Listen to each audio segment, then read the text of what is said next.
Selamat siang mahasiswa-mahasiswi sekalian, kiranya semua dalam keadaan sehat.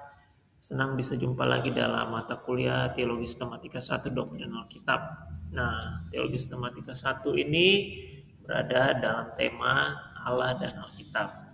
Nah, pada pertemuan kali ini kita akan membahas materi dari CPMK 3, yaitu mampu menjelaskan manfaat mempelajari Alkitab.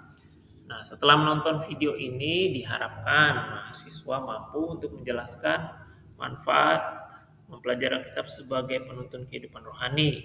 Kemudian mengidentifikasi tujuan mempelajari teologi dengan pembacaan Alkitab. Dan yang ketiga, mengintegrasikan doktrin Alkitab dengan nilai-nilai kekristenan secara umum.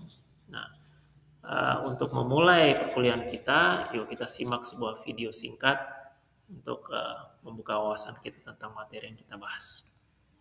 Alkitab adalah firman Allah yang tertulis, yang menjadi pedoman utama bagi kehidupan iman kita. Bayangkan seperti kita sedang berlayar di lautan luas. Alkitab adalah kompas yang menunjukkan arah yang benar. Alkitab memberikan kita prinsip-prinsip kehidupan yang fundamental. Misalnya, ketika kamu sedang menghadapi konflik dengan teman, Alkitab mengajarkan tentang pengampunan dan kasih. Atau ketika kamu merasa putus asa, Alkitab penuh dengan janji-janji pengharapan dari Allah. 10 bukti bahwa Alkitab adalah firman Allah. Yang pertama, masuk akal, yaitu Roh Kuduslah yang mengontrol penulisannya. Di dalam setiap level inspirasi. Yang kedua, Alkitab terdiri dari 66 kitab, yaitu Perjanjian Lama dan Perjanjian Baru, dengan 40 orang penulis yang berbeda dari setiap zaman. Yang ketiga, kesempurnaan yang unik. Alkitab sangat sempurna. Yang keempat, mengandung kuasa Allah untuk mengubah tingkah laku. Semua yang membaca Alkitab mengalami perubahan perilaku dan meninggalkan kebiasaan lama bahkan dosa. Yang kelima, ia selalu relevan untuk digunakan. Dan keenam, ketepatan ilmiahnya. Alkitab dapat dibuktikan keakuratannya secara ilmiah. Yang ketujuh, nubuatannya yang digenapi. Dan itu sudah terbukti, baik dalam Perjanjian Lama maupun Perjanjian Baru. Pemeliharaannya yang ajaib. Lalu kuasanya mengubahkan dan isinya yang berpusat kepada Kristus. Alkitab adalah salah satu buku yang paling berpengaruh dalam sejarah manusia. Buku ini menggali pertanyaan penting, mengapa kita ada? Dan juga telah menginspirasi banyak orang untuk melakukan hal-hal yang luar biasa. Dan tulisan-tulisan ini disusun selama lebih dari 1000 tahun. Dimulai dari asal-usul bangsa Israel di Mesir, kemudian berlanjut kepada kerajaan Israel dengan bait sucinya yang pertama. Tetapi akhirnya mereka ditaklukkan oleh orang-orang Babel yang membawa mereka ke dalam pembuangan.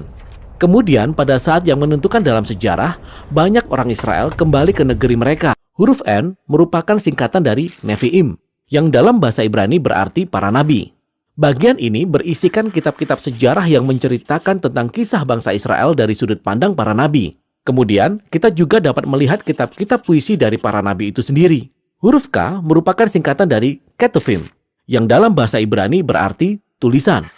Bagian ini merupakan kumpulan dari beragam kitab puisi, kitab hikmat, dan kisah-kisah lainnya. Dan orang-orang Yahudi percaya bahwa melalui semua tulisan ini, Allah berfirman kepada. Salah satu bukti bahwa Alkitab adalah firman Allah, yaitu relevansinya di masa lalu, di mana Alkitab mencatat pertolongan Tuhan bagi umatnya. Dan di masa sekarang pun Alkitab tetap relevan. Sambil kita mengingat bahwa tujuan dari kita mempelajari atau menonton video ini adalah melihat bagaimana kita dapat membaca dan mempelajari Alkitab dan mengintegrasikannya dengan nilai-nilai kekristenan pada zaman sekarang. Bagaimana dengan saudara? Masihkah saudara melihat otoritas Alkitab bagi kehidupanmu dalam setiap aspek, termasuk di dalam pembelajaranmu di perguruan tinggi teologi? Selamat belajar dan terus mengingat bahwa Alkitab berotoritas dalam kehidupanku dan kehidupanmu dan kehidupan kita semua sebagai orang percaya. Terima kasih untuk perhatian dan atensi saudara. Mari terus belajar dan meningkatkan pemahaman kita tentang Alkitab. Terima kasih.